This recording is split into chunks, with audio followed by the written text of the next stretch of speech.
Previously, on keeping up with the Kenya Kwanza government. Semeni Kasongo wasikia Mikidori mnasemaje? Semeni Soprano wasikia mnasemaje? Hawa majamaa hawa nitawashughulikia asubuhi na mapema. These ones. Hawa kuna mahali wanaenda hawa. What if the much anticipated 2027 general elections, the one that political heavyweights are already plotting day and night for, never actually happens? From there, I do it openly. Yeah. As I told you, Ruto is not ready for an election at all. And well, don't shoot the messenger. That's not my wild theory. It is coming straight from the lips of none other than President William Ruto's own political advisor, Moses Kuria. There's not going to be an election in 2027. Kasongo ni bye-bye, si bye-bye. Ni mwizi, si mwizi. While Team Ruto and Team Gachagua are already suiting up for a 2027 showdown like it's a heavyweight title fight, Kuria is out here playing oracle, suggesting that all that campaign sweat might be in vain. According to him, come 2027, Kenya might just skip the ballot box entirely and opt for something far more civilized, a national political consensus. And let me shock you. So, there's some people who are doing exams, who are doing practice for a football match that will not happen. There will not be that kind of content. There's not going to be an election in 2027 for presidential. Say that again. Yes, there's not going to be a contest. There's not going to be an election in the sense that you are thinking. There's going to be so much consensus in the country. Kuria warns that Kenya is already on the verge of collapse and only a negotiated political ceasefire can save Kenya. Wazee wataketi chini. They say we have two options. Go Rwanda way, destroy the nation Rwanda way, or let's agree. Let there be honor among, I don't say thieves, but among men and women. Let there be honor among men and women. Because the opportunity rose. The alternative will be too dire to fathom. So people will say now, before we go this direction, let people, there's going to be so much consensus around 2027. And the kind of election people are imagining is going to be there. It's not going to be like 2022. It's not going to be like 2017. It's not going to be like 2013. There will be so much consensus for the need of people to say there will be two factors driving that consensus. One is that danger, that really if we cross the precipice there, if you go to the precipice there and the way without a consensus, things might be so bad. And in case anyone missed the metaphor, Kuria made sure to dust off political history books. He likened the coming 2027 moment to the legendary 2002 elections, the year Daniel Moi passed the baton to Uhuru Kenyatta in a move that screamed choreography more than competition. Let me ask you, 2002, was there an election? It was. It was a rubber stamp. Yes. Kibaki had been pre-agreed. Have you ever seen that margin again? No. In Kuria's versions of events, even Kibaki's historic win wasn't so much a ballot box miracle as it was the result of an elite consensus between the system and the opposition. Ilikuwa ngapi? 71 to 20 something. Is that an election? That is almost like we're almost rivaling Museveni with his 98%. So because it was a movement. Yeah. So 2027 will be another moment like 2002. There's not going to be an election in the sense that you are thinking. There's going to be so much consensus in the country. Wazee wataketi chini. Now, this isn't your everyday speculative banter. Kenyans are picking up on the subtext and sharpening their decoding lenses. Because if Kuria is comparing 2027 to 2002, one can't help but wonder, should we read between the lines? Is he planting seeds for a Ruto succession plan, one where the president doesn't defend his seat but plays kingmaker instead? And if history has any rhythm, is Kuria quietly forecasting the collapse of the Ruto regime in 2027, just like Moi's regime in 2002? The opportunity, the possibility of us jumping over the cliff if you don't manage 2027 right is more dangerous than 2007 and all these other things. And to understand Kuria's eerie comparison, you have to rewind to Moi's reign between 1978 to 2002.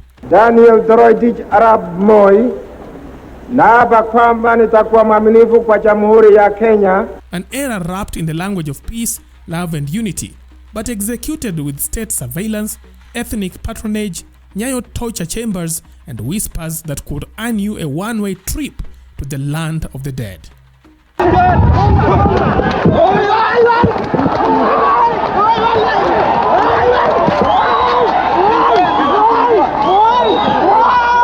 In those days, Special Branch wasn't just a spy unit, it was a national trauma machine. Jokes were risky, dissent was dangerous, death was political. Moi didn't just rule Kenya, he haunted it.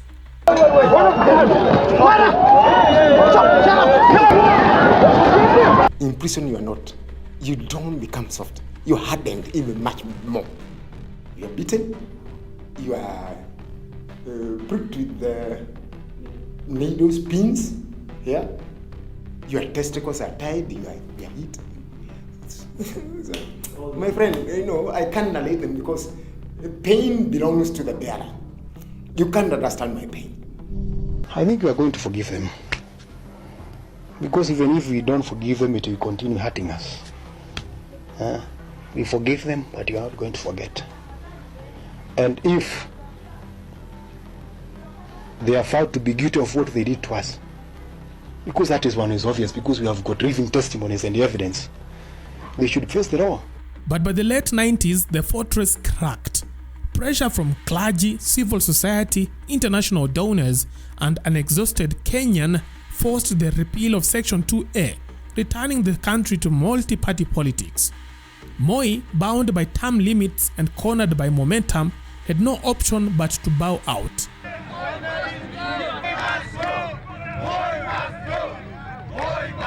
And remember, Moi didn't just lose control. He picked a young, untested Uhuru Kenyatta as successor and watched helplessly as Kenyans rejected him wholesale and ushered in Kibaki with a landslide victory. Mimi Mwai Kibaki naapa kwamba nitakuwa mwaminifu wa Jamhuri ya Kenya na kuitumikia kwa moyo wangu wote. Ewe Mwenyezi Mungu nisaidie.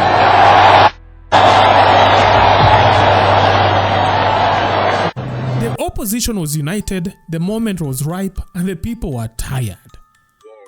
Lakini wale wanaozingatia kuongoza, musiweke Kenya chini.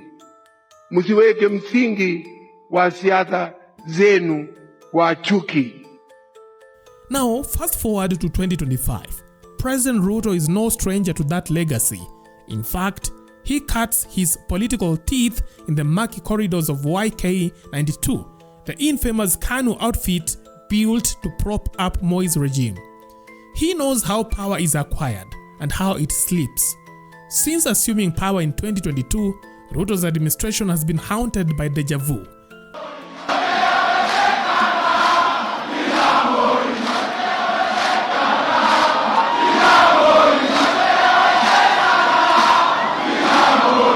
End of flashback.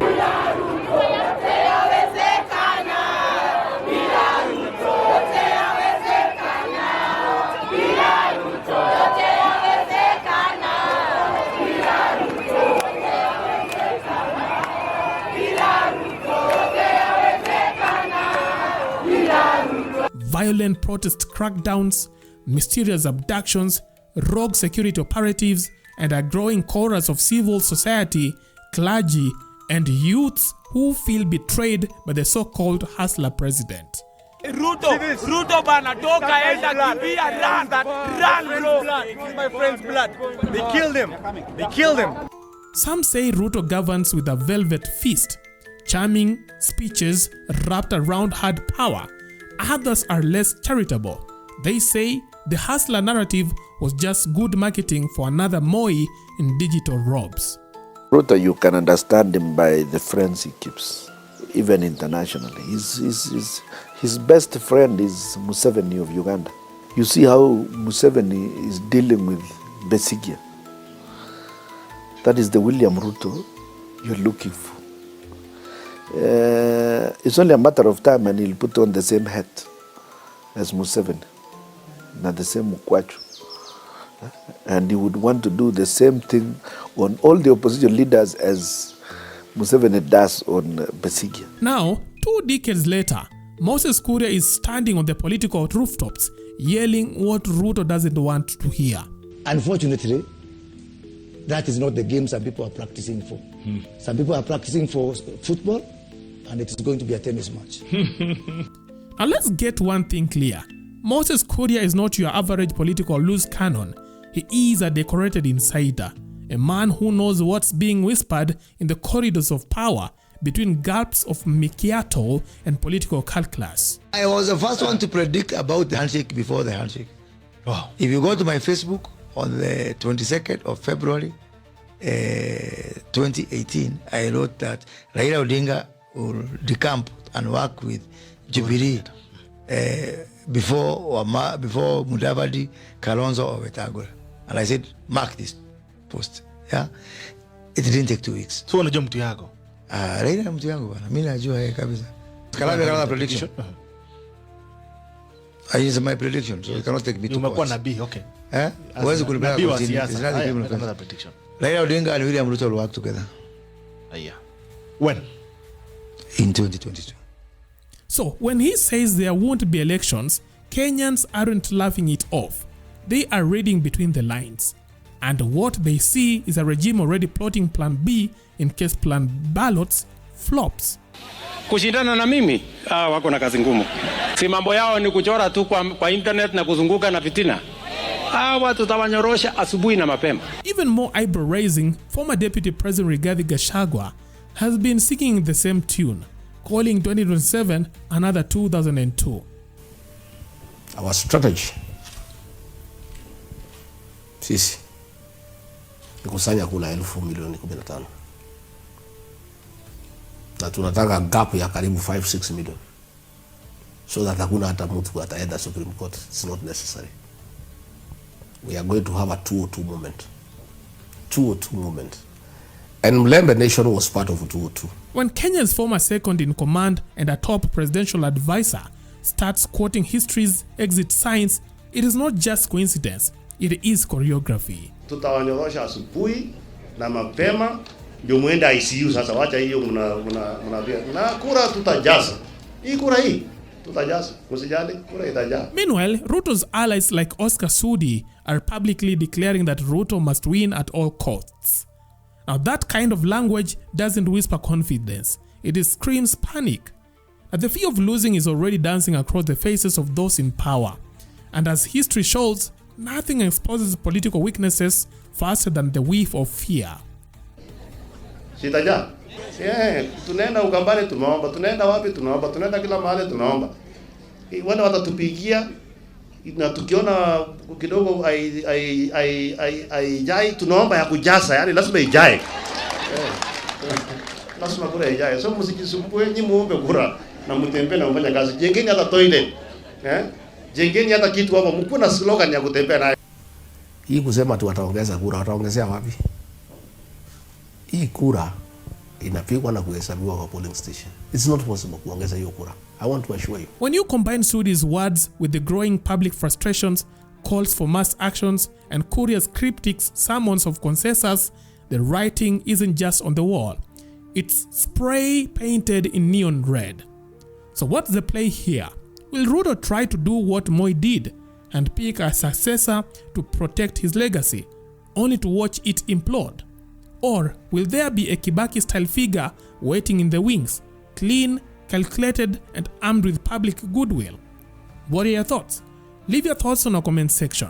That is it for now. Thanks for watching. Let's be next time. Bye-bye.